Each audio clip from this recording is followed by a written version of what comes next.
Hello everyone, my name is Okami the Wolf 1, aka Montana, and we're going to take a little look today at the first demo of Fanny and the Pack. This is a game I've been working on for quite a while now, and as you can see, we've got signs, we're in a mine, it's pretty good. Fanny and the Pack is basically Fanny has to go through and rescue the other members of the pack from different gangs. And we're in the third section of the game. As you can see, I'm flipping through the menus here. We can see I've switched guns. All sorts of goodies, lots of guns. Here's the Derringer that you start out with.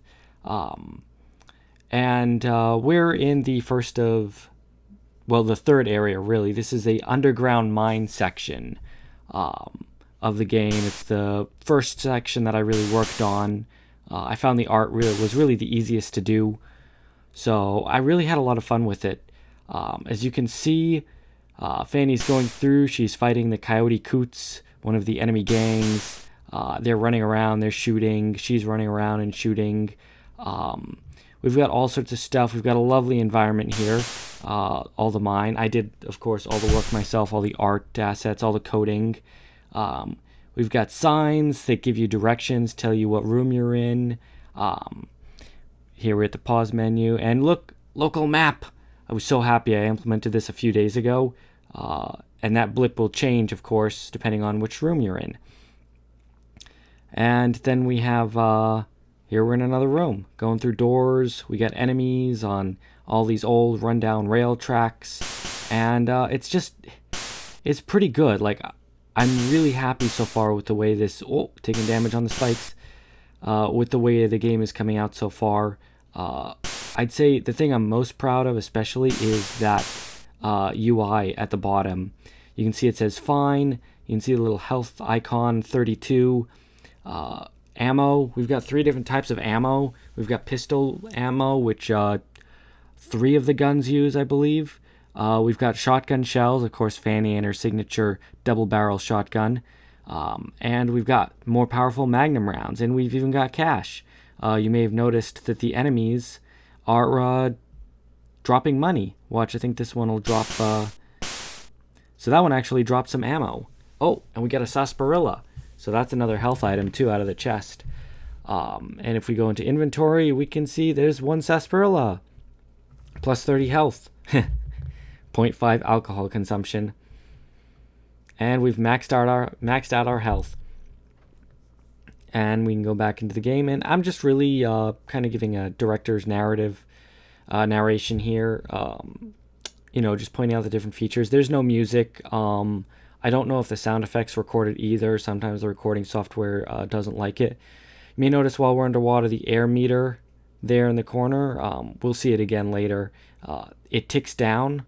I believe you have about 20 seconds worth of air, oxygen underwater before you start to take heavy damage. There is an upgrade you can get later that will negate that, but it can lead to some very, very tense moments underwater. That last enemy actually dropped a biscuit. And this one, you can see, oh, money. So you automatically collect that. You don't have to like walk into it to pick it up. I tried to implement that, but was having issues, so I did it this way to avoid bugs. And we're just running along, and it was really, really fun. This whole area. You've seen the map.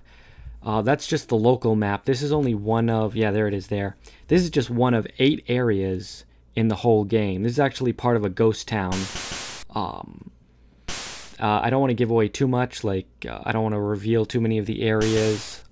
But you start off in a ghost town, and you fight your way through the ghost town, and then you end up underground fighting through the mines to get to the boss. And here you can see the air meter in the corner ticking down.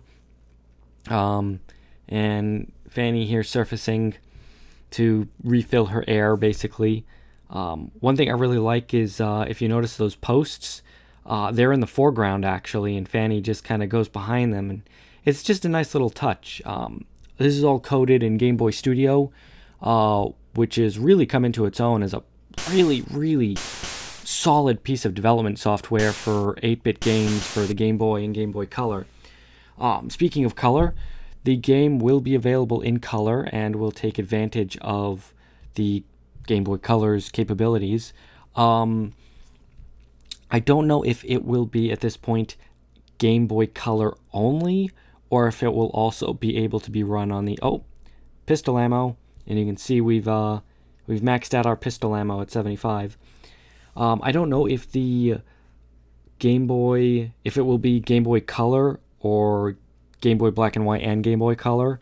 I experimented with this earlier on a Super Game Boy, which is basically a Game Boy an original Game Boy, and I noticed that the game had a bit of lag, and the tile priority, i.e. her being able to move behind certain sprites or certain background tiles, like right there, does not work on an original Game Boy. That's a Game Boy Color feature. I tested on a Game Boy Advance, and the game works flawlessly, no slowdown, so I may only make it a Game Boy Color game. I did want to make it available on all the Game Boys, but I found the lag was a bit much, especially when enemies are on screen is what causes the lag. Another thing, too, you may have noticed there's really only one enemy type, this male coyote coot that we're fighting. That's because there is a tile limit of... It varies between like 60 and 90 tiles, roughly, depending on how big your background is and how many background tiles you use. You can use 128 background tiles before you start to... Oh, we got a little text from Fanny there. You can use 128 background tiles before you start cutting into the allocation that's for sprites. So when you hit 128, then you start to cut into that, and it lowers the amount of sprite tiles you can use. And the most you can use for background tiles is 192. And you can get a really, really good intricate backgrounds. Oh, I love this darkened cave here. It's really good. I think this is one of my favorite rooms in the whole mine area. And I usually have been using around 150, 160 background tiles. So that is, of course, cut into my sprite tiles. So I only have about 65 sprite tiles. And Fanny herself uses 31. Between her swimming animation, her running, her jumping, her knockback animation. And so if I switched it into Game Boy Color only mode, as opposed to Game Boy Black and White mode, which it's in now, then I would have more tiles to use and basically wouldn't have to worry about tile limits. So that's something that I could do in the future. I hope this kind of stream of consciousness narration is making sense. The game will be colored regardless, which should be pretty fun. I will either do it in an NES color palette or a Sega Master System color palette, or as close as I can get to either of those color palettes. I'm more trained in the Master System palette because it has 64 colors, and I've worked extensively with that palette. The NES has only like 54 or something around there, and I've not used it as much, although I may use that because someone has made a fork of the Game Boy Studio development, and it allows it to be exported for NES, which would be amazing. Fanny the Pack would be on Game Boy and Nintendo. But because a Game Boy is essentially a Nintendo in almost every way, the only difference really is the screen size. I love the little Fanny head logo in the corner there. That's fun. And so I may do that just to keep the two versions like the same, using the NES palette on both versions. I've not experimented with that fork yet.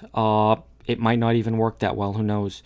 But there is potential that this game could also come to the NES. Again, I don't know It might only be a ROM that you could put on an EverDrive. Maybe physical copies would be fantastic. Physical copies will almost assuredly happen for this game. I'm hoping to make physical copies to basically fund Season 2 of Fanny and the Pack. That's the dream currently. Oh, I love this. Watch this. Oh, elevator. Press up. Boop. I'm so happy that I got that functioning, and with the beams in the foreground, oh, it just looks so good. It's just great. You know, when it all works, it's just fantastic. We've got elevator goes back down. Right here, this is one glitch I've got to fix. For some reason, the door and sign immediately after the elevator just don't want to function properly unless you pause the game and then go back in. It's little things like that you want to watch. So far, though, I've been able to fix pretty much every glitch. Oh, here's a good one. Calling the operator. You can save and do all sorts of different things from the telephones. So you can buy ammo. It'll be more expensive than if you go to one of the in-game shops. You can call, of course, Ferris, and she will save your game and give you a tip. And the tip will vary depending on what you have done. Here you say if you found some diving equipment, it will help in the flooded mines. The tip will vary if you have accomplished certain goals. So again, checking the local map, which was really fun. I'm really happy with the way that came out, especially like the borders on the pause menus. They're all cohesive. You got that rope design. Very, very happy with the aesthetics, and just everything, especially the UI, as I talked about before. And you can max out your ammo. I forget what the maximum ammo is. Pistol bullets is 99. You can get power-ups. I say you can find certain items that will allow you to carry more ammo. You can also find items that will give you a higher max health. You may have noticed earlier that our max health is actually 60, but there are ways to raise that all the way up to 99. And it's just, here's a really fun room. These are flooded caverns, and this is like the hardest part. The Riverside Caverns, and this is one of the hardest parts in the underground mines. You really want to be full health for this. You have to navigate a series of cramped underwater caverns. You know, the kind of stuff that nightmares are made of. And it was an interesting balance to make it so you're always just on the edge of like running out of air, and to really get the physics right too. The physics too were really fun because I had to make it so that like the physics changed as you jumped in and out of the water. And there were other fun things too. You can't activate the menu while you're underwater, so you can't just spam heals. But that's also because of the way Game Boy Studio works, switching between the menu scene and back into this scene. It will glitch out the water physics if you were just able to switch scenes like that. So that was disabled. Accessing the pause menu and the save menu, you can see the air is, and we're refilled with air. That will actually change. It doesn't just say fine and air. It will say no air when you run out of air. It will say low when your health is at 10 or below. And it will say death when you die. And this is the kind of game where if you die, you'll go back to the main menu. Two big inspirations for this game. Two of my favorite games, one of which I actually own. Terminator CD for the Sega CD. I think it's a fabulous game. Running and gunning is kind of what I'm going for here, and I'm kind of using that as like a template with the way like enemies act, and just trying to draw inspiration from it. But the big one is Popful Mail for the Sega CD, which is kind of a cutesy RPG light type of game. It's very parody like. with the hilarious writing and the localization, which I'm sure varies a lot from the original script of the game. But that was like one of my main inspirations for a lot of the games I do, and this especially. With like the inventory, it's Popful is an RPG light. There's not a lot of like there's maybe a half dozen armor pieces that you can buy to like level up your character. There's like maybe a half dozen different weapons for but it's not like ultra crazy like RPG like Fallout New Vegas or something with crazy amounts of stats. And so this is a similar vein. You can unlock different weapons as you go along. Some you can buy, some you can collect. If you saw in the pause menu, there's a big empty void. That's for the 9 different like power-ups you can get that give you more health or higher ammo capacity. Speaking of which, here's one right now, the rebreather. You found a rebreather. You can now breathe underwater. And so this basically locks the air meter at full, so you no longer have to worry about air. If you don't get this, you can still complete this whole level. There is an area actually, because this is also a bit of a Metroidvania. I tried to make it so the levels do loop back on themselves a bit, and you can go back, and if there's a collectible you missed, there might be a shortcut that you've unlocked so that you can get back to it faster. There will be a pseudo warp that you can do. You can get stagecoach tickets, and you can use them to warp back to a telephone. So basically between the save points. And actually, here is a good place to show off the Metroidvania aspect, in that if we go back into this room, you will see we've got an enemy here, but you'll look, we're back in the central tunnels where we started.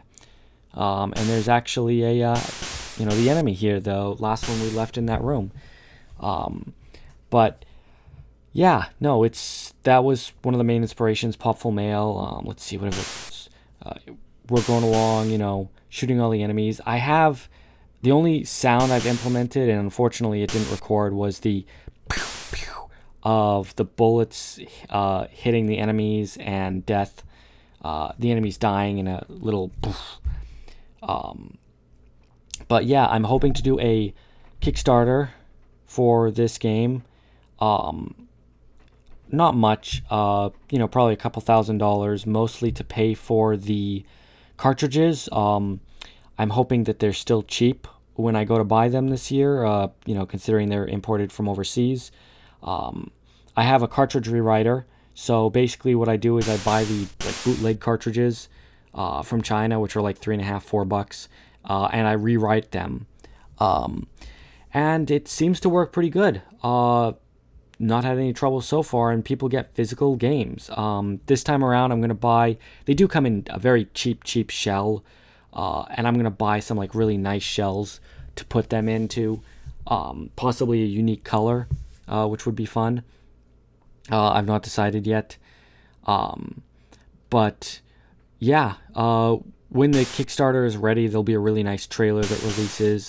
This is just showing off the version 0.1 demo, which is just this one area, which is like 1/8 of the game. And spoilers, there's not a boss implemented yet in this, unfortunately. But it's just, it's been really fun. It's taken a lot longer than I thought. But altogether, it's really come together, and I think it's just going to be a great game.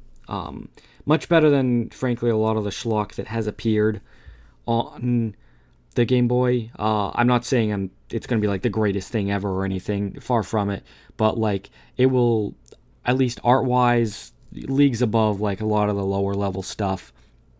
And the game will be really solid, completely playable. I'm sure that, a lot of NES games you can think of that have like terrible controls or terrible hitboxes and stuff, but luckily with Game Boy Studio, you get to avoid a lot of that. And I believe we're coming really close now to the end. Actually, oh no, that's right, the mine maze. We've got a labyrinth coming up, which I'm really happy with. Um, the It's basically like 4 rooms, and each room has 3 doors, and there's only one door is the correct door. I just really love these extra dark rooms that I made, which is the same exact tile pattern, but just switched around the colors a bit. But it's just, yeah, and you can actually see I just barely had enough ammo too for getting through that. And of course, once the shops are implemented, you could pay for ammo, over the phone, basically have it delivered, or buy it from shops for a bit cheaper. But yeah, no, this is the game. You can play it now, all of this over on itch.io. I've been working on this. I've also been scripting Season 2 of Fanny and the Pack. That is in production. It's going to be a bit more expensive for that. It's going to cost a few $1,000s, for voices and whatnot. And I'll probably run a Kickstarter for that. But that's not ready yet.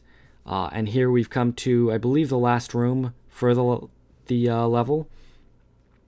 Yeah. This telephone, I believe, is the last one, and it's basically a marker just before the boss level. And yeah, I really hope you've enjoyed this. I hope my rambling has been, educational at least. And if you want to check out the game, I would really love to hear your opinions. I really love the feedback. Thank you, and good night.